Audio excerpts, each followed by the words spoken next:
بادشاہ سلامت کو ناگوار گزری ہے اور اب بادشاہ سلامت اس لڑکے کو سزا تجویز کر کے اپنے چلتے ہوئے دل کو سکون پہنچائیں گے۔ میرے پاس اس کا نمبر نہیں ہے بادشاہ سلامت۔ اس کے منہ سے ایک بار پھر سے بادشاہ کا لفظ پھسلا تھا، جسے سن کر جہانگیر آگ بگولا ہو گیا۔ میں نے تمہیں 1000 بار سمجھایا ہے مجھے اس طرح کے ناموں سے مت پکارا کرو، مجھے بہت سر لگتا ہے۔ I am really sorry Jahangir بھائی، میں آپ کو دوبارہ شکایت کا موقع نہیں دوں گی۔ مینو نے یہ کہہ کر جلتے پر تیل کا کام کیا۔ میں تمہارا بھائی نہیں ہوں اور نہ ہی مجھے تمہارا بھائی بننے کا کوئی شوق ہے۔ اگر خدا نہ خواستہ تمہاری جیسی میری کوئی بہن ہوتی تو میں اسے ایک ہی دن میں سیٹ کر دیتا۔ وہ اس پر اپنی نظریں جماتے ہوئے ہر قسم کے جذبے سے پاک لہجے میں بولا تھا۔ یہ کہہ کر جہانگیر نے اس کے ہاتھوں سے موبائل چھین لیا۔ موبائل پر حماد کا نمبر چکمگا رہا تھا، اس کی کال آ رہی تھی۔ مینو نے بے اختیار اپنی آنکھیں بند کر لی۔ دوسری طرف جہانگیر نے موبائل کانوں کے ساتھ لگا لیا۔ حماد فوراً سے ہی شروع ہو گیا۔ یار تجھے اس لڑنے کچھ کہا تو نہیں ہے؟ میں نے بھی یار اسے دیکھا ہے، ویسے تم اس کے بارے میں جتنا بتاتی تھی وہ اتنا بھی برا نہیں ہے، اچھا خاصا ہینڈسم بندہ ہے۔ خیر مجھے کیا کرنا ہے، تو مجھے یہ بتاؤ کہ تم بچ گئی ہو نا؟ اس جلات نے تمہیں کچھ کہا تو نہیں؟ مزید سننے کی جہانگیر میں بھی ہمت نہیں تھی۔ اس نے کھٹ سے کال کاٹ دی اور موبائل مینو کے حوالے کرتے ہوئے بولا، اس کو کال کر کے یہاں پر بلاؤ ابھی اور اسی وقت۔ اگر بڑے ابا کو پتہ چل گیا تو بہت بہت بڑا تماشا لگے گا، وہ میری ٹانگیں توڑ دیں گے۔ وہ منمناتے ہوئے بولی، تو تمہیں کس نے کہا تھا کہ گھر سے پابندی ہونے کے باوجود لڑکوں کے ساتھ جا کر کھیلو؟ جہانگیر کا بس نہیں چل رہا تھا کہ وہ واقعی میں اسے اٹھا کر کسی ایسی جگہ پر پھینک دے جہاں سے اس کی واپسی ناممکن ہو جائے۔ وہ جتنا اس لڑکی کو ڈھیل دینے کی کوشش کرتا تھا، یہ لڑکی اتنی ہی اس کے سر پر چڑھ کر ناچتی تھی۔ جہانگیر جی، وہ مجھ سے غلطی ہو گئی ہے، وعدہ کرتی ہوں کہ دوبارہ آپ کو شکایت کا موقع نہیں دوں گی، لیکن پلیز اسے کچھ بھی مت کہیے گا۔ آپ کو جو کہنا ہے آپ مجھے کہہ لیں، آپ مجھے جو بھی سزا دیں گے مجھے قبول ہوگی۔ وہ پھر اگلے کچھ ہی لمحوں میں لان کا منظر تبدیل ہو چکا تھا۔ محترمہ لان کے بیچوں بیچ کھڑی تھی، ایک گلاس اس کے سر کے اوپر ٹکا ہوا تھا اور دوسرا گلاس اس کے دائیں ہاتھ پر۔ اس نے ایک پاؤں اوپر کی طرف اٹھایا ہوا تھا، وہ بار بار لڑکھڑاتی اور پانی اس کے اوپر آ گرتا۔ ٹھنڈ کی لہر اس کے پورے وجود میں دوڑ جاتی۔ حویلی میں اس وقت ان دونوں اور دادا جان کے علاوہ کوئی بھی نہیں تھا۔ دادا بھی اپنے کمرے میں بیٹھے مطالعہ کر رہے تھے، باقی سب لوگ پھپھو جان کے گھر دعوت پر گئے ہوئے تھے۔ مینو بھی پچھتا رہی تھی کہ کھیلنے سے اچھا تھا وہ اپنی پھپھو جان کے گھر ہی چلی جاتی، کم از کم اسے یہ سب کچھ تو نہ دیکھنا پڑتا۔ تیسری بار جب اس کا گلاس خالی ہوا تو جہانگیر پھر سے پانی کا گلاس بھرنے لگا۔ غیر ارادی طور پر اس نے نگاہیں اٹھا کر محترمہ کے چہرے کی طرف دیکھا تو مینو کی آنکھیں آنسوؤں سے بھری ہوئی تھی۔ اس کا دل ایک لمحے کے لیے دھڑکا تھا، لیکن پھر سے اس نے اپنے دل کو پتھر کا بنا لیا۔ وہ جو کچھ بھی کر رہی تھی وہ کسی بھی طور پر قابل قبول نہیں تھا۔ اگلے 2 گھنٹوں تک ایسا ہی ہوتا رہا۔ جیسے ہی پانی کا گلاس مینو کے سر کے اوپر سے گرتا، اس کے کپڑوں کو بھگوتا تو جہانگیر صاحب دوبارہ سے پانی کا گلاس بھر کر اس کے سر کے اوپر رکھ دیتے۔ ان 2 گھنٹوں میں مینو کی حالت بہت خراب ہو چکی تھی۔ سردی کے مارے اس کا پورا جسم کپکپا رہا تھا۔ اب تو اس کے دانت بھی بچنے لگے تھے اور چہرہ بھی نیلا پڑنے لگا تھا۔ آخرکار جہانگیر کو اس پر ترس آ ہی گیا۔ اس نے مینو کو کمرے میں جانے کا حکم دیا اور خود حویلی کے اندر جانے کے بجائے حویلی کے پچھلے حصے میں چلا آیا، جہاں پر محترم حماد صاحب کرسی پر بیٹھے ہوئے تھے، بلکہ یہ کہنا زیادہ مناسب ہوگا کہ وہ کرسی کے ساتھ بندھے ہوئے تھے۔ اس کی آنکھوں میں صاف خوف جھلک رہا تھا۔ اب اسے پتہ لگ رہا تھا کہ مینو جہانگیر کے بارے میں جو کچھ بھی کہتی تھی وہ 100% سچ تھا، اور اس میں کسی بھی قسم کی کوئی ملاوٹ یا جھوٹ نہیں تھا۔ جہانگیر واقعی میں سربھرا اور حد سے زیادہ ظالم تھا۔ جہانگیر جیسے ہی اس کے سامنے کرسی پر جا کر بیٹھا، حماد نے سرسراتے ہوئے لہجے میں کہا، بھائی صاحب دیکھیں، میں نہیں جانتا کہ آپ کو میری کون سی بات بری لگی ہے، لیکن وعدہ کرتا ہوں دوبارہ کبھی بھی آپ کو اپنی شکل نہیں دکھاؤں گا، بس مجھے آج چھوڑ دیں۔ یہ سن کر جہانگیر پھیکے سے انداز میں مسکرا دیا، ابھی تھوڑی دیر پہلے تم نے مجھے جلاد اور ہٹلر کہہ کر پکارا تھا، بس میں تمہیں یہی دکھانا چاہتا ہوں کہ میں کتنا بڑا جلاد ہوں۔ اس نے اپنے خاص آدمی کو ہدایت کی، اس کو بیسمنٹ میں بند کر دو، اگلے 1 دن تک اس کو کھانے پینے کے لیے کچھ بھی نہ دو، اور بیسمنٹ میں مکمل طور پر اندھیرا ہونا چاہیے۔ حماد نے چھوٹے بچوں کی طرح باقاعدہ اونچی اونچی آواز میں رونا شروع کر دیا، مجھے اندھیرے سے بہت ڈر لگتا ہے، خدا کا واسطہ ایسا مت کریں، آپ کو مینو کے سر کی قسم مجھے چھوڑ دیں۔ یہ سن کر جہانگیر ٹھٹک کر اپنی جگہ پر رکا۔ وہ ان قسموں وغیرہ پر یقین نہیں کرتا تھا، لیکن نہ جانے کیوں اس کا دل دھڑکا۔ وہ ہلکا سا حماد کے چہرے کی طرف جھکا، دوبارہ تو مجھے اس لڑکی کے آس پاس بھی نظر مت آنا، ورنہ تمہیں چلنے کے قابل نہیں چھوڑوں گا۔ یہ کہہ کر اس نے اپنے آدمی کو حماد کی رسیاں کھولنے کا حکم دیا تھا، جو یکدم ہی شوخ انداز میں مسکرانے لگا۔ ویسے جہانگیر بھائی، آپ سے ایک سوال پوچھ سکتا ہوں؟ اس نے دوستانہ لہجے میں بات کرنے کی کوشش کی۔ نہیں تو مجھ سے کچھ بھی نہیں پوچھ سکتے، جہانگیر نے اسے کوڑا جواب دیا۔ لیکن وہاں پر پرواہ کسے تھی؟ ویسے مجھے پتہ نہیں کیوں لگ رہا ہے کہ آپ مینو سے محبت کرتے ہیں۔ یہ تمہاری گندی سوچ ہے۔ اگر ایسی سوچ دوبارہ تمہارے ذہن میں آئے تو سب سے پہلے تمہارے دماغ کو صاف کروں گا، وہ بھی ہارپک کے ساتھ۔ جہانگیر نے یہ بات صرف جس انداز میں کہی تھی، خوف کی ایک لہر حماد کے وجود میں دوڑ گئی۔ اس نے کانوں کو ہاتھ لگایا اور وہاں سے بھاگنے والا کام کیا۔ گھر پہنچتے ہی اس نے مینو کا نمبر بلاک کر دیا تھا اور دوستی کو بھی خیر آباد کہہ دیا تھا۔ اس کے لیے اپنی زندگی سب سے زیادہ عزیز تھی۔ دوسری طرف مینو کو اس سے اس قدر بے وفائی کی امید نہیں تھی۔ اگلے ایک ہفتے تک تو وہ اسی کا ہی شوق مناتی رہی۔ وہ اپنے کمرے سے بھی باہر نہیں نکلی تھی۔ پوری حویلی میں سکون ہی سکون تھا۔ مینو کی ماں فاطمہ اسے پوچھ پوچھ کر تھک گئی تھی۔ کیا خیر ہے؟ تمہیں کیا مسئلہ ہے؟ بتاؤ تو صحیح۔ لیکن مینو ہمیشہ ہی منع کر دیتی۔ تقریباً ایک ہفتے کے بعد جا کر اس سے موو آن ہوا تھا اور وہ اپنے کمرے سے باہر نکلی تھی۔ اس دن موسم بہت خوشگوار تھا۔ سب گھر والے لان میں دھوپ میں بیٹھے ہوئے تھے۔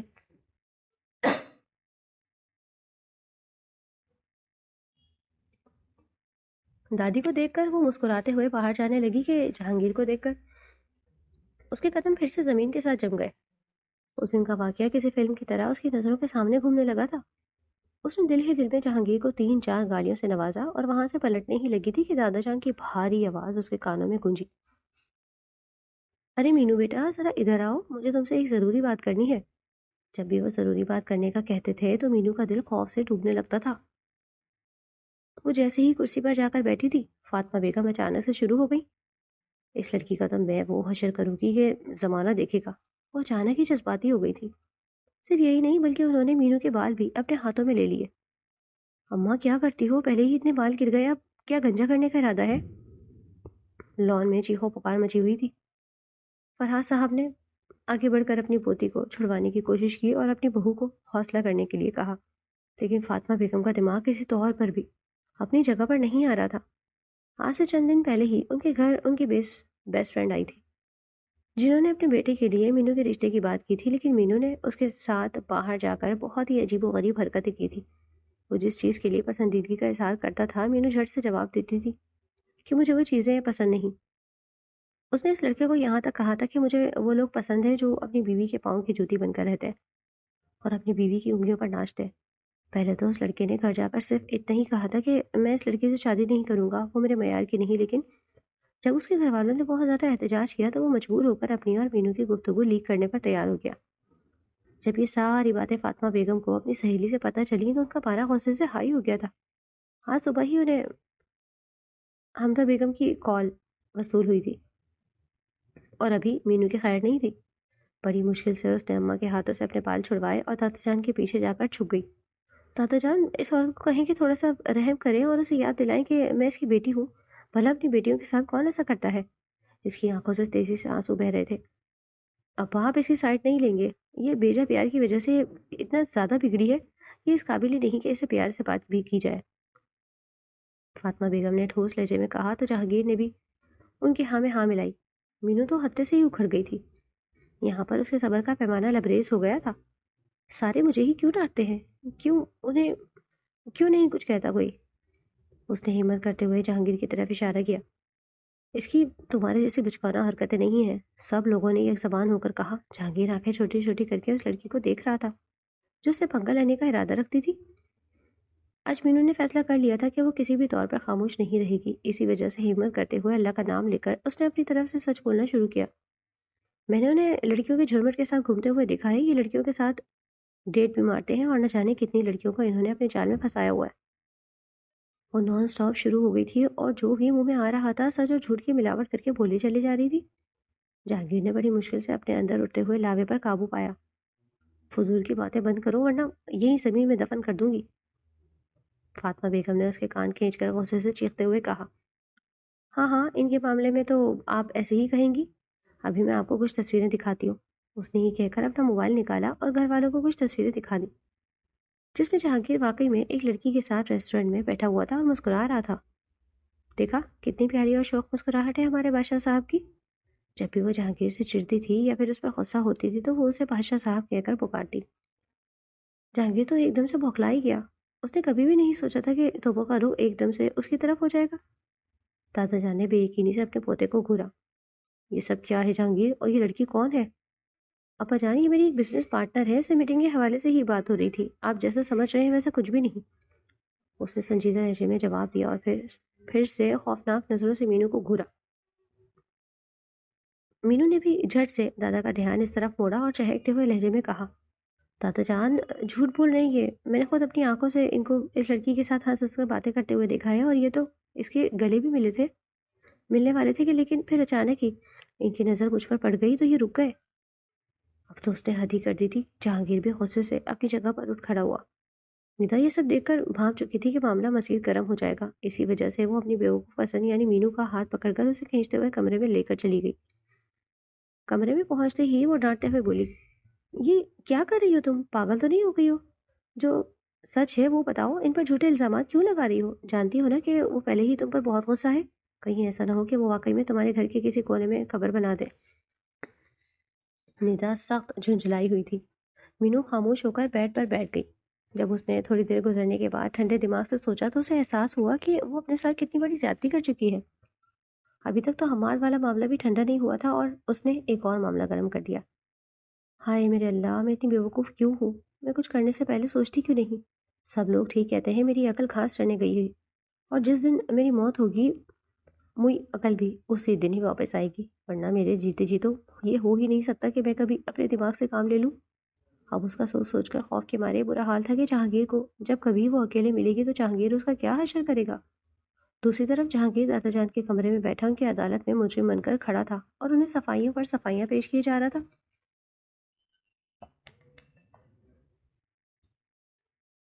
لیکن دادا کا ایک ہی کہنا تھا، میری پوتی نے اپنی آنکھوں سے دیکھا ہے اور میری پوتی کا دیکھا ہوا غلط نہیں ہو سکتا۔ انہیں مینو پر حد سے زیادہ یقین تھا۔ جہانگیر نے غصے سے اپنے دانت پیسے۔ رات کے کھانے پر مینو کا باہر جانے کا کوئی موڈ نہیں تھا، لیکن فاطمہ بیگم خاص طور پر اسے بلانے کے لیے آئی تھی۔ ذرا باہر آؤ اور آ کر کھانا کھا لو، انہوں نے ایک ایک لفظ کو چباتے ہوئے کہا۔ جس انداز میں وہ اپنی بیٹی کو دیکھ رہی تھی، مینو کو تو پکا یقین ہو گیا تھا کہ اس کی فیلڈنگ سیٹ ہو گئی ہے۔ جب وہ باہر پہنچی تو کھانے کی ٹیبل پر ایک بندے کا اضافہ تھا، بلکہ ایک نہیں 4 بندے تھے۔ وہ سر جھکا کر اپنی مخصوص کرسی پر جا کر بیٹھ گئی۔ السلام علیکم مینو، کیسی ہو تم؟ ایک خوبصورت نسوانی آواز اس کے کانوں میں گونجی تو اس نے بے اختیار اپنی گردن اٹھائی۔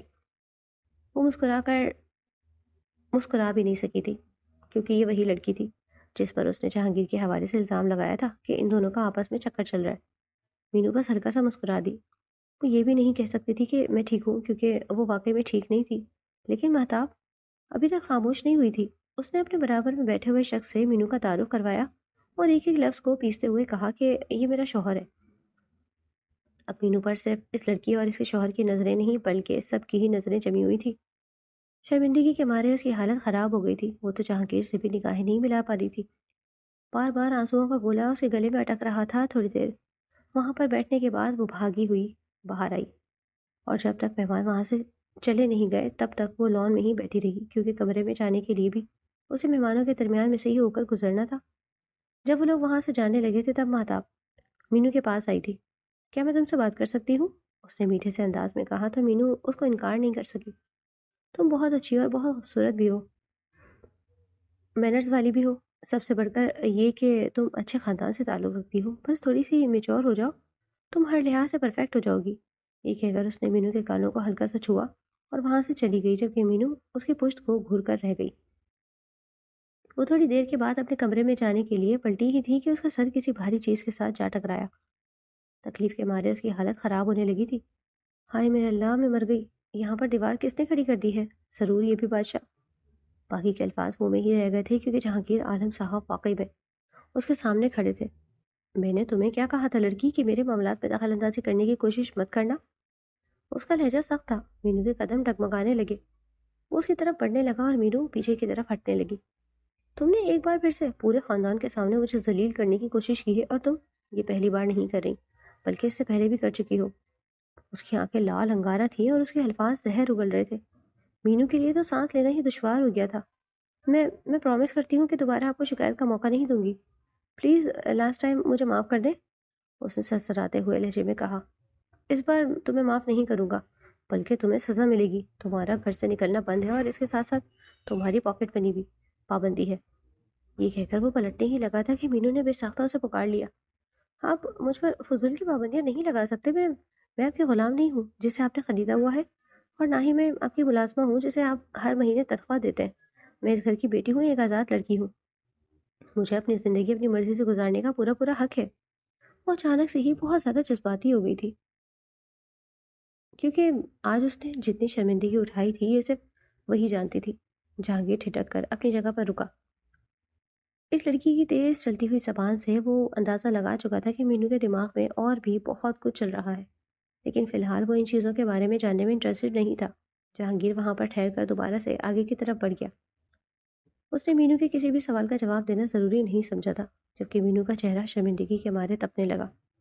آخر یہ اپنے آپ کو سمجھتا کیا ہے؟ جیسے واقعی میں کسی ریاست کا شہزادہ ہو اور قلعوں کو فتح کر کے بیٹھا ہو. جیسے اس کے کام ہے ویسے ہی اس کی شکل ہے. قلعہ تو دور کی بات، اسے کوئی اپنی بیٹی بھی دینا پسند نہیں کرے گا. آیا بڑا اپنا سر چھٹک کر منہ سے اول فول بک کر وہ اپنا غصہ کم کرنے کی کوشش کر رہی تھی، لیکن غصہ کیسے کم ہوتا، کیونکہ اس بار حملہ اس کی عیاشی پر ہوا تھا. پیسے نہ ملنے کا مطلب یہ تھا کہ وہ آپ اپنی مرضی سے کچھ بھی نہیں کر سکتی تھی. اگلی صبح وہ میسنی سی صورت بنا کر دادی کے کمرے میں ان سے پیسے مانگنے کے لیے گئی، تو دادی نے اس سے بھی زیادہ میسنی سی شکل بنائی. بیٹا، میرے پاس جتنے بھی پیسے تھے وہ سارے جہانگیر نے لے لیے ہیں، اور اس کے ساتھ ساتھ اس نے میرے بینک اکاؤنٹ بھی بلاک کر دیے ہیں، کیونکہ اسے پتا تھا کہ میں تمہیں دوں گی.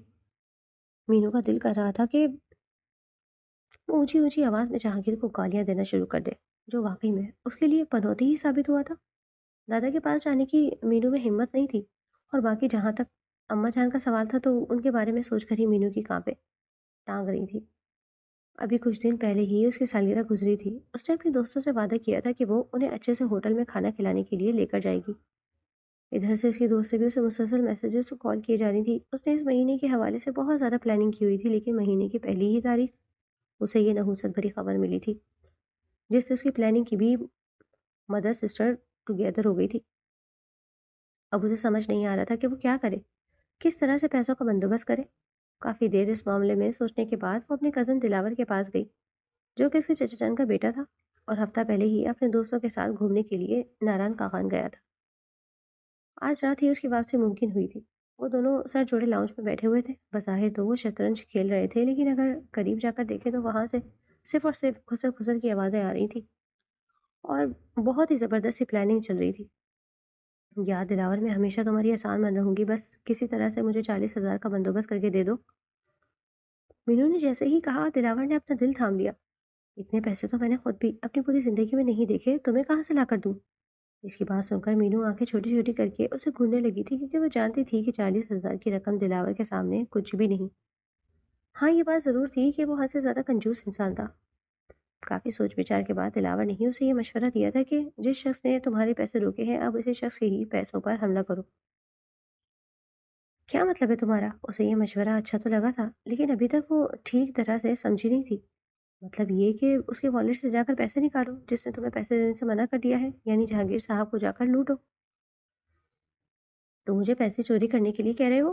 کیا میں تمہیں ایسی لگتی ہوں؟ وہ جذباتی ہو کر اپنی جگہ پر اٹھ کھڑی ہوئی، جبکہ دلاور نے اس کے اوور ایکٹنگ پر برا سا منہ بنایا. جہانگیر اس وقت اپنے کمرے کے باہر کھڑا ان دونوں کی حرکتیں ملاحظہ فرما رہا تھا. محترمہ کی آخری بات کے علاوہ اسے اور کوئی بات سمجھ میں نہیں آئی تھی، لیکن وہ اتنا اندازہ لگا چکا تھا کہ وہ لوگ پھر سے مل کر کوئی کھچڑی پکا رہے ہیں. اس بار وہ اس لڑکی کو معاف کرنے کے لیے تیار نہیں تھا. اس بار تو اسے سوچ لیا تھا کہ اگر مینو نے کوئی گڑبڑ کی تو وہ اس کا پکا بندوبست کرے گا. دلاور وہاں سے اٹھ کر آ گیا تھا، جبکہ مینو پھر سے اپنے کمرے میں چلی گئی. گھر سے نکلنے پر جو پابندی لگی تھی وہ اس پابندی کو ختم کرنے میں تو کامیاب ہو ہی گئی تھی، لیکن ان پیسوں کا مسئلہ بیچ میں آ رہا تھا. اگلی صبح اس نے ہمت کر کے اور جہانگیر کے کمرے میں داخل ہو گئی.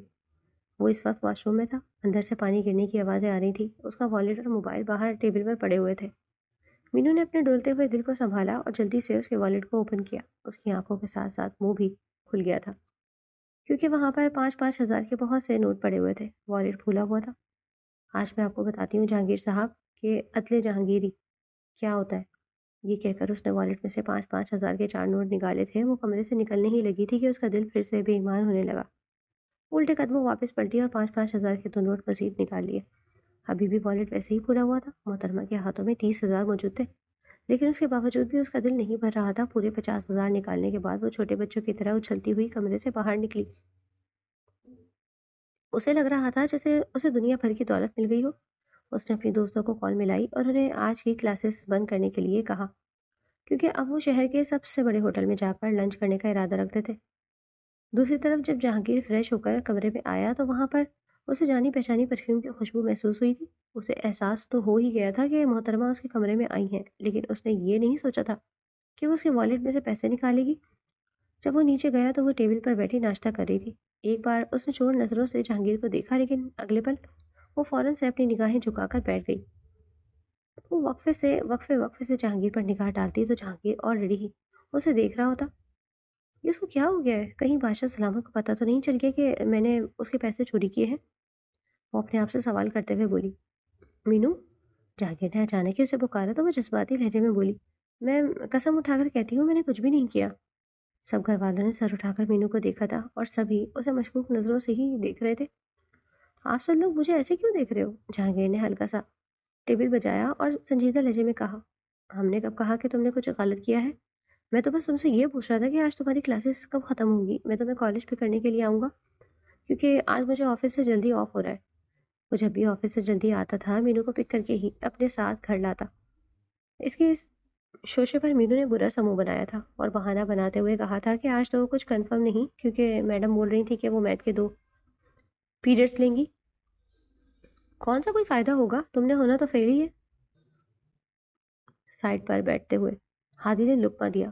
مینو نے اس کو زور سے کونی ماری تو وہ کرانے لگا، یہاں مجھ سے بات کرو۔ جہانگیر نے ان دونوں کو آپس میں نوک جھوک کرتے ہوئے دیکھا تو اسے فوراً سے اپنی طرف متوجہ کر دیا۔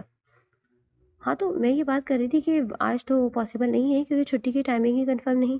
آپ کل مجھے پک کر لیجیے گا۔ مینو بھی جلدی سے الرٹ ہو گئی تھی۔ وہ جلدی سے بہانہ بنا کر جہانگیر جیسی مصیبت کو اپنے سر سے اتار کر پھینک کر پرسکون ہو گئی۔ آج کالج میں بھی مینو کی ساری سہیلیاں آئی تھیں۔ جب انہیں پتہ چلا تھا کہ وہ انہیں شہر کے سب سے بڑے ہوٹل میں پارٹی دے رہی ہے تو وہ ایکسائٹیڈ ہونے کے ساتھ ساتھ حیران بھی تھیں، کیونکہ انہیں پتہ تھا کہ مینو کے عجیب و غریب حرکتوں کی وجہ سے اسے گھر سے بہت ہی لمیٹڈ قسم کی پاکٹ منی ملتی۔ سب لوگ یہ اس سے پوچھ رہے تھے کہ تم نے اتنے سارے پیسے کہاں سے لائے؟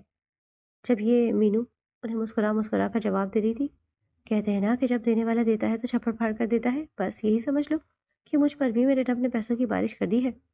اب وہ ان کے سامنے یہ تو نہیں بول سکتی تھی کہ میں نے یہ پیسے ہٹلر کے بٹوے سے چرائے ہیں۔ اگر وہ ایسا کرتی تو اس کا اپنا اور مائنس ہو جاتا، اس لیے اس نے اس راز کو راز ہی رہنے دیا۔ وہ سب ہوٹل میں بیٹھے کھانا کھا رہے تھے۔ مینو کے وہم و گمان میں بھی نہیں تھا کہ جہانگیر وہاں پر اپنے ایک دوست کے ساتھ بزنس ڈیل کرنے کے لیے آیا ہے۔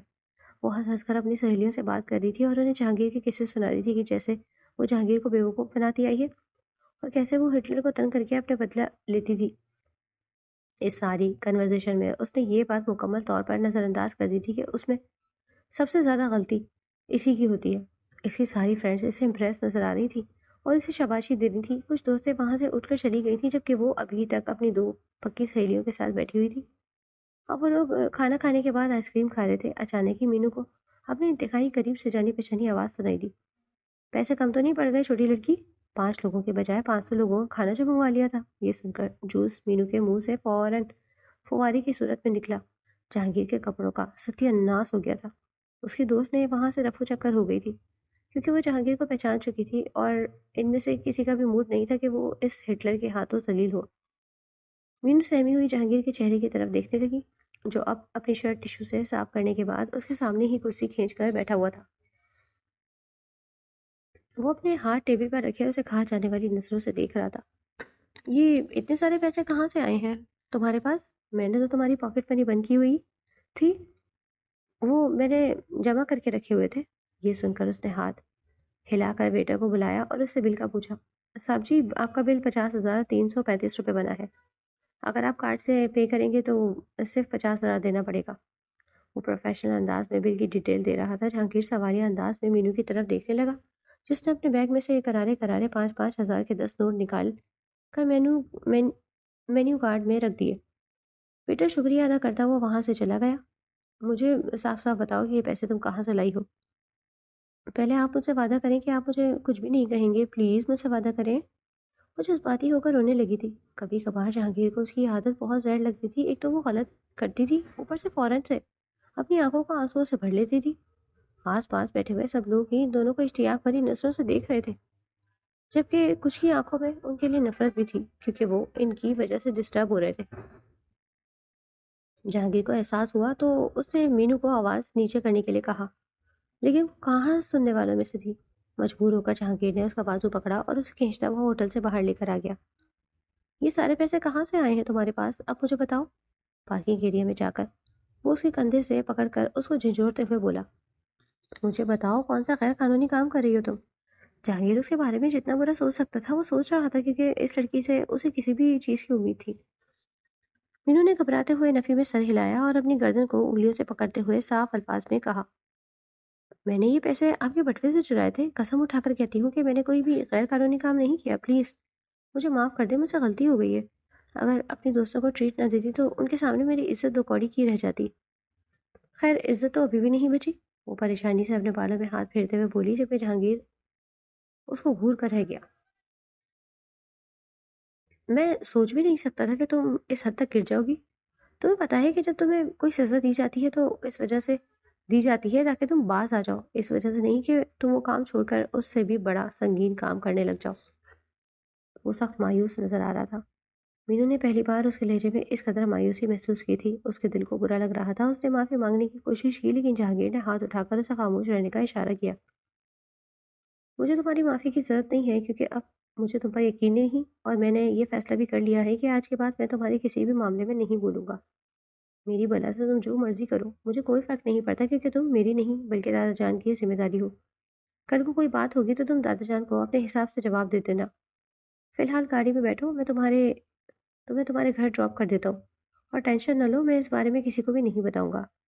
مینو کا دل ڈولنے لگا تھا۔ جہانگیر کا یہ لہجہ اسے ہضم نہیں ہو رہا تھا، اور نہ ہی وہ اس کے اس رویے کی عادی تھی۔ وہ چاہ رہی تھی کہ جہانگیر ہمیشہ کی طرح اس پر غصہ کرے اور پھر اسے معاف کر دے، لیکن جہانگیر نے تو اس پر غصہ کیا اور نہ ہی اسے معافی دی۔ گاڑی میں سارا راستہ بھی خاموشی میں ہی کٹ گیا۔ اس نے جہانگیر سے بات کرنے کی کوشش کی تو اس نے ہاں میں جواب دیا تھا۔ حویلی واپس جانے کے فوراً بعد ہی وہ اپنے کمرے میں چلا گیا تھا، جبکہ وہ لاؤنج میں ہی بیٹھ گئی۔ سارے کزنس وہاں پر بیٹھے خوش گپیوں میں مصروف تھے، لیکن اس کا کسی سے بات کرنے کا دل نہیں کر رہا تھا۔ اسے خاموش بیٹھا ہوا دیکھ کر ندا اس کے پاس آئی اور اس کا ہاتھ اپنے ہاتھوں میں لیتے ہوئے بولی، اب کیا ہو گیا ہے؟ اب کیا کر دیا ہے تم نے؟ وہ ندا کے گلے لگ گئی تھی اور پھوٹ پھوٹ کر رونے لگی۔ میں ایسا نہیں کرنا چاہتی تھی، میں انہیں ناراض نہیں کرنا چاہتی تھی، مگر وہ مجھ سے پکے پکے ناراض ہو گئے، میں کیا کروں؟ ندا اسے لے کر کمرے میں آ گئی تو مینو نے روتے ہوئے ساری بات بتا دی۔ ندا نے باقاعدہ طور پر اپنا ماتھا پیٹنا شروع کر دیا تھا۔ میں تمہیں اسی وجہ سے کہتی تھی کہ انہیں اتنا تنگ نہ کیا کرو کہ وہ آخر میں تنگ آ کر تمہیں کچھ کہنا ہی چھوڑ دے۔ میں یہ برداشت نہیں کر سکتی، میں ان کی بے رخی نہیں سہ سکتی ہوں، تم جانتی ہو نا کہ میرے دل میں ان کے لیے جذبات ہے۔ آخری بات اس نے آہستہ آواز میں کہی تھی، اور اس نے آنے والے رشتوں سے انکار بھی صرف اور صرف اسی وجہ سے کیا تھا کیونکہ وہ جہانگیر کو پسند کرتی تھی۔ دل کے کسی کونے میں وہ شخص بستا تھا جس کے ساتھ وہ چھوٹی موٹی شرارتیں اس وجہ سے کرتی تھی تاکہ وہ اس کی طرف متوجہ رہے، مگر وہ نہیں جانتی تھی کہ وہ اسے اتنا تنگ کر دے گی کہ وہ اس کی طرف متوجہ ہونے کے بجائے اسے دور ہو جائے گا۔ اگلے چند دن یوں ہی خاموشی سے گزر گئے تھے۔ جہانگیر اپنے بزنس کے حوالے سے بہت زیادہ مصروف ہو گیا تھا، اس کے پاس کسی بھی چیز کا ٹائم نہیں بچتا تھا، لیکن جب کبھی وہ تھوڑی دیر کے لیے فری ہوتا تو اس کا ذہن بار بار بھٹک کر مینو کی طرف جاتا جو اس کے حواسوں پر چھائی ہوئی تھی۔ وہ جانتا تھا کہ اس کے اور مینو کی ایج میں کافی زیادہ ڈفرینس ہے، وہ لڑکی اس سے 8 سال چھوٹی ہے۔ دادا جان کبھی بھی ان دونوں کا نکاح نہیں کروائیں گے، لیکن اس کے باوجود وہ اس کو پسند کرتا تھا۔ اس لڑکی کی بچانا حرکتیں اسے اچھی لگتی تھیں، لیکن اس بار وہ واقعی میں مایوس ہوا تھا، اور اس نے اپنے آپ کو یہ کہہ کر سنبھال لیا تھا کہ وہ دونوں کبھی بھی ایک ساتھ نہیں چل سکتے۔ وہ دونوں ایک دوسرے سے بالکل الٹ ہیں۔ اگر وہ سنجیدہ مزاج تھا تو مینو کی حرکتیں حد سے زیادہ بچکانہ تھیں۔ بس یہی سوچ کر ہی وہ پیچھے ہٹ گیا تھا، مگر اپنے دل کا کیا کرتا جو ابھی بھی اس لڑکی پر ہی اٹکا ہوا تھا۔ اگلے کچھ دنوں کے بعد حویلی میں ایک اور نیا شوشہ اٹھ کھڑا ہوا تھا۔ سارے کزنس کہہ رہے تھے کہ ہمیں برف باری دیکھنی ہے، یا تو ہمیں کالج کے ٹرپ کے ساتھ جانے کی اجازت ملے یا پھر ہمیں گھر سے لے کر جائے۔ دادا جان نے فیصلہ کیا تھا کہ وہ ساری مری فارم ہاؤس میں کچھ دن ٹھہرنے کے لیے جائیں گے، کیونکہ وہاں پر ان دونوں ان دنوں زور و شور سے برف باری جاری تھی۔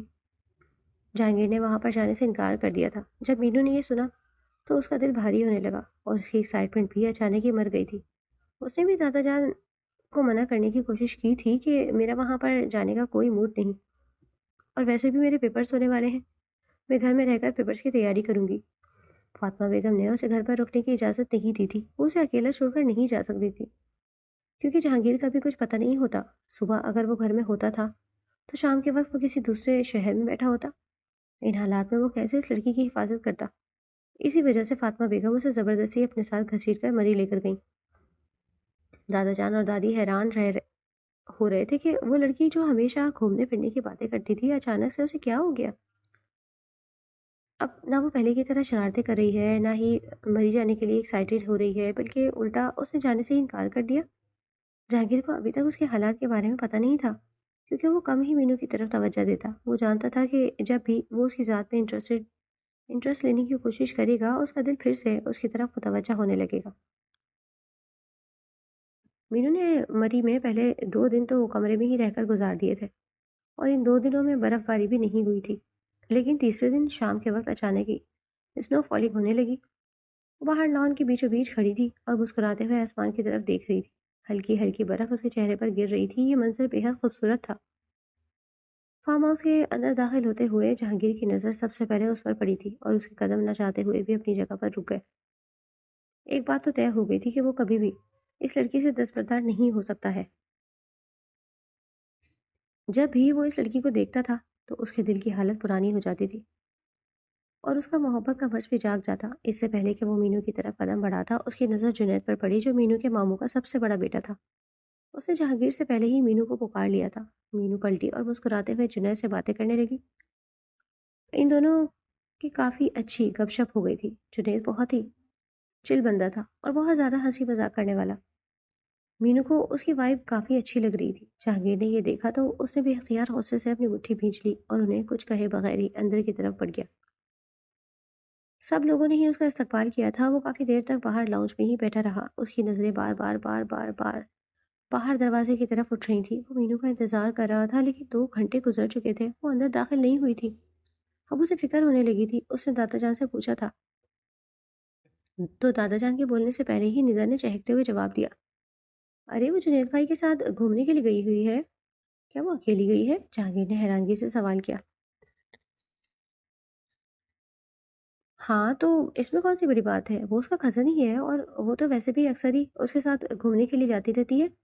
یہ سن کر جہانگیر کے ماتھے پر لاتعداد پل پڑ گئے تھے۔ دادا جان نے جب اپنے پوتے کی حالت دیکھی تو انہوں نے بے ساختہ اپنی مسکراہٹ کو دبایا۔ جہانگیر نے اسے شکایت کی تو انہوں نے کندھے اچکا دیے۔ ارے بیٹا، مجھے تو اس میں کوئی برائی نظر نہیں آتی، بلکہ مجھے تو ایسا لگ رہا ہے کہ اب ان دونوں کے بارے میں کچھ سوچنا چاہیے۔ جہانگیر کے لیے اپنی جگہ پر بیٹھنا مشکل ہو گیا تھا۔ وہ فوراً سے اٹھ کھڑا ہوا اور سنجیدگی سے بولا، کیا مطلب ہے دادا جان آپ کا؟ کیا آپ ان دونوں کا رشتہ کرنے کے بارے میں سوچ رہے ہیں؟ اگر ایسی کوئی بات ہے تو اس سوچ کو اپنے ذہن سے نکال دیں۔ وہ بالکل بھی مینو کے قابل نہیں۔ وہ اسے کبھی بھی وہ محبت اور وہ احترام نہیں دے پائے گا جس کی وہ حقدار ہے۔ ابھی آپ جنید کی اصلیت سے واقف نہیں ہیں۔ وہ ایک فلرٹ انسان ہے۔ میں تو کبھی بھی ان دونوں کا رشتہ نہیں ہونے دوں گا۔ یہ کہہ کر وہ لمبے لمبے ٹک بھرتا ہوا سیڑھیاں چڑھ گیا، جبکہ اس کے جانے کے بعد ندا دادا جان کے ساتھ تالی مار کر ہنسنے لگی۔ دادا نے ندا سے مینو کی خاموشی کے بارے میں پوچھا تو اس نے دادا کو سب کچھ سچ سچ بتا دیا تھا۔ وہ جانتی تھی کہ وہ بڑے ہیں اور وہ اس کا ضرور کوئی بہترین حل نکال لیں گے، اور دادا تو شروع سے یہی چاہتے تھے کہ ان دونوں کی شادی ہو جائے۔ وہ اپنے پوتے کی آنکھوں میں بھی اپنی پوتی کے لیے پسندیدگی دے چکے تھے اور وہ جانتے تھے کہ صرف جہانگیر ہی ہے جو ان کی پوتی کو سمجھ سکتا ہے، مگر وہ پہلے مینو کی رضامندی چاہتے تھے۔ اب چونکہ ندا نے سب کچھ کلیئر کر دیا تھا تو وہ بھی پرسکون ہو گئے تھے۔ انہوں نے ندا کے ساتھ مل کر ہی پلان بنایا تھا جو کہ کافی حد تک کامیاب ہو رہا تھا۔ رات کے وقت جب مینو گھر میں داخل ہوئی تو جہانگیر کو لاؤنج میں بیٹھے ہوئے دیکھ کر اسے خوشگوار سی حیرت ہوئی، لیکن جب اسے یاد آیا کہ جہانگیر اسے مسلسل اگنور کر رہا ہے تو اس نے فوراً سے اپنی نگاہیں جھکا لی اور جہانگیر کو اگنور کرتی ہوئی کونے میں جا کر بیٹھ گئی۔ اس نے اسے سلام کرنا بھی گوارا نہیں کیا تھا۔ جہانگیر جو کہ توقع کر رہا تھا کہ وہ اسے سلام پوچھے گی اور حال چال دریافت کرے گی، وہ بے چینی سے پہلو بدل کر رہ گیا۔ مینو اب اسے مکمل طور پر اگنور کر کے اپنے کزنوں کے ساتھ ہنس ہنس کر باتیں کر رہی تھی اور یوں ظاہر کر رہی تھی جیسے اسے جہانگیر کے ہونے سے کوئی فرق ہی نہیں پڑتا۔ ندا اور دادا جان خاموشی سے بیٹھ کر یہ ڈرامہ دیکھ رہے تھے اور دل ہی دل میں انجوائے کر رہے تھے۔ فاطمہ بیگم سے برداشت نہ ہوا تو انہوں نے فوراً ہی اپنی بیٹی کو ٹوک دیا، بیٹا جہانگیر آیا ہے، تم اس سے ملی ہو؟ ان کے لہجے میں اس کے لیے وارننگ تھی، جسے محسوس کرتے ہوئے وہ جھٹ سے آنکھیں ٹمٹماتے ہوئے بولی، او میں نے تو دیکھا ہی نہیں جہانگیر بھائی کو۔ اس نے بھائی پر اچھا خاصا زور ڈالا تھا۔ چائے فواری کی صورت میں جہانگیر کے لبوں سے نکلی اور اس کا چہرہ لال ہو گیا۔ دادا آگے بڑھ کر فوراً سے اس کی کمر کو تھپکنے لگے۔ ارے بیٹا تم ٹھیک تو ہو؟ ایک دم سے کیا ہو گیا تمہیں؟ ان کے لہجے میں شرارت چھپی ہوئی تھی، جیسے جہانگیر محسوس کر چکا تھا اور اسے یہ بھی پتہ چل گیا تھا کہ دادا جان اب اس کے مزے لے رہے ہیں۔ رات کے وقت وہ ان کے کمرے میں گیا اور اس نے ٹوک انداز میں کہا کہ میں اس لڑکی سے محبت کرتا ہوں، میں اسے شادی کرنا چاہتا ہوں، آپ جلد از جلد ہم دونوں کا نکاح کروا دیں۔ اب اسے کسی بھی چیز سے فرق نہیں پڑ رہا تھا، نہ ہی اسے یہ بات کی ٹینشن دے رہی تھی کہ ان کی عمر میں کافی زیادہ فرق ہے۔ اب اسے صرف اور صرف ایک بات پتہ تھی کہ وہ اس لڑکی سے محبت کرتا ہے اور وہ اسی سے ہی نکاح کرے گا۔ اگلی صبح مینو جلدی اٹھ گئی تھی اور معمول کے مطابق واک کر رہی تھی۔ جب اسے اپنے نام کی پکار سنائی دی، اس نے پلٹ کر دیکھا تو وہاں پر جہانگیر کھڑا تھا۔ اس نے اپنے بازو باندھے ہوئے تھے۔ مینو کا دل زور زور سے دھڑکنے لگا۔ اس کے قریب گیا اور دھیمے لہجے میں بولا، تو مجھے اوائڈ کیوں کر رہی ہو؟ یہ سن کر اس کی آنکھوں میں آنسو آ گئے تھے۔ وہ بولنا چاہتی تھی لیکن آنسوؤں کا گولا اس کے گلے میں اٹک گیا تھا، اس سے بات کرنا مشکل ہو رہا تھا۔ تم رو کیوں رہی ہو؟ جہانگیر نے اس کی بھیگی ہوئی آنکھوں کو دیکھ کر بے چینی سے سوال کیا تھا تو وہ چھوٹے بچوں کی طرح پھوٹ پھوٹ کر رونے لگی اور زمین پر بیٹھ گئی تھی۔ جہانگیر بھی گھٹنوں کے بل اس کے قریب بیٹھ گیا۔ ارے مجھے بتاؤ تو ہوا کیا ہے؟ آپ سب جانتے ہیں، آپ کو سب کچھ پتا ہے، پھر بھی آپ نے مجھے اتنا تنگ کیا۔ وہ سوں سوں کرتی ناک کے ساتھ اسے شکایت کر رہی تھی، جبکہ جہانگیر لب بھیجے اس کی باتیں سن رہا تھا۔ میں کچھ بھی نہیں جانتا ہوں، جب تک تم مجھے بتاؤ گی نہیں تب تک میں کیسے جانوں گا؟ کیا آپ نے کبھی محسوس بھی نہیں کیا؟ اب کی بار وہ تھوڑی سی حیران ہو گئی۔ جہانگیر نے کندھے اچکا دیے تو وہ اپنے آنسو صاف کرتے ہوئے اٹھ کھڑی ہوئی۔ پھر تو کوئی فائدہ ہی نہیں، وہ پلٹنے ہی لگی تھی کہ جہانگیر نے اس کے بازو پکڑ کر اسے اپنی جانب کھینچ لیا۔ وہ توازن برقرار نہ رکھ پاتی۔ اس سے پہلے کہ وہ زمین بوس ہوتی، جہانگیر نے اس کی کمر پر ہاتھ ڈال کر اسے سنبھال لیا تھا۔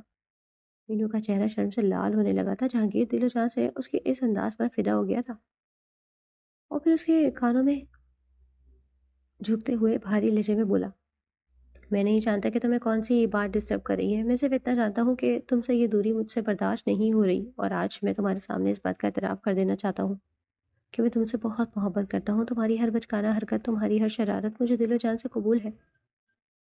میں تم سے وعدہ کرتا ہوں کہ تمہیں وہ زندگی دوں گا جس کے تم نے ہمیشہ خواب دیکھے ہیں۔ میں کبھی بھی تمہاری آنکھ سے آنسو نہیں آنے دوں گا، اور تمہارے دل میں میرے حوالے سے جتنی بھی غلط فہمیاں ہیں میں ان کو دور کر دوں گا، لیکن اس سے پہلے تمہیں بھی مجھے اپنے دل کا حال بتانا ہوگا۔ مینو کو لگ رہا تھا جیسے وہ کوئی خواب دیکھ رہی ہو۔ اس نے کبھی اپنے وہم و گمان میں بھی نہیں سوچا تھا کہ وہ اسے اس طرح سے اپنی محبت کا اظہار کرے گا۔ وہ بس خاموشی سے جہانگیر کے چہرے کو دیکھتے جا رہی تھی۔ جب وہ مزید بولا، میں نے دادا جان سے ہم دونوں کے رشتے کی بات کی ہے، وہ تم سے تمہاری رضامندی پوچھنے کے لیے آئیں گے اور تم نے ہاں کرنی ہے، اور اگر میں انکار کر دوں تو؟ پہلی بار اس نے یہ الفاظ اپنے لبوں سے نکالے تھے، جنہیں سن کر وہ پھیکے سے انداز میں مسکرا دیا تھا۔ تو میں تم سے زبردستی شادی کر لوں گا، کیونکہ ہونا تو تم نے میرا ہی ہے۔ میں تمہارے اوپر کسی اور کا سایہ برداشت نہیں کر سکتا ہوں۔ تمہیں کسی اور کے ساتھ دیکھنا تو بہت ہی دور کی بات ہے۔ یہ سن کر مینو کے دل کو ٹھنڈک مل گئی تھی۔ اگر ایسا ہے تو آپ پچھلے دنوں مجھے اگنور کیوں کر رہے تھے؟ آپ سوچ بھی نہیں سکتے کہ میں… جہانگیر کی عقل میں اب بات آ کر سمائی تھی، تو مطلب آگ دونوں طرف برابر کی لگی ہوئی تھی۔ اگر وہ اس کے دل میں اپنے لیے جذبات رکھتا تھا تو مینو کو بھی اسے کنارہ کرنے پر فرق پڑ رہا تھا، کیونکہ مینو تم نے پھر سے غلط حرکت کی تھی، تمہیں وہ سب کچھ نہیں کرنا چاہیے تھا۔ تو آپ مجھے ڈانٹ دیتے، آپ کو مجھ سے ناراض نہیں ہونا چاہیے تھا۔ آپ کو نہیں پتا کہ میں کتنی ڈسٹرب رہی ہوں؟ جہانگیر نے اپنے کانوں پر ہاتھ رکھا اور اس سے معافی مانگی۔ میں تم سے وعدہ کرتا ہوں کہ دوبارہ ایسا نہیں ہوگا۔ آپ مجھ سے وعدہ کریں کہ آپ مجھے ڈانٹیں گے بھی نہیں۔ اب کی بار جہانگیر نے آنکھیں چھوٹی چھوٹی کر کے اسے گھورا۔ اب یہ تو وقت ہی بتائے گا، فی الحال تو نکاح کی تیاریاں کرو، میں اس بارے میں آپ کو سوچ کر جواب دوں گی۔ یہ کہہ کر وہ ہنستی ہوئی حویلی کے اندرونی حصے کی طرف بھاگ گئی تھی، جبکہ اس کا انداز اور اس کی ہنسی کی کھنک سن کر جہانگیر کو اس کا جواب مل چکا تھا۔ حویلی واپس جا کر دادا جان نے ان دونوں کا نکاح کر دیا تھا۔ فاطمہ بیگم نکاح کے وقت بھی اپنی بیٹی کو نصیحتیں کر رہی تھی اور وہ برے برے منہ بنا رہی تھی، جبکہ جہانگیر اس کے پہلو میں بیٹھا مسکرائے جا رہا تھا۔ وہ جانتا تھا کہ مینو کی ہمراہی میں اس کی زندگی بہت خوبصورت گزرنے والی ہے۔ اگر آپ کو ہماری کہانی پسند آئی ہے تو لائک کریں، اور اس طرح کی مزید دلچسپ کہانیاں سننے کے لیے ہمارے چینل کو سبسکرائب کریں اور کامنٹ سیکشن میں اپنی رائے کا اظہار ضرور کریں۔ شکریہ۔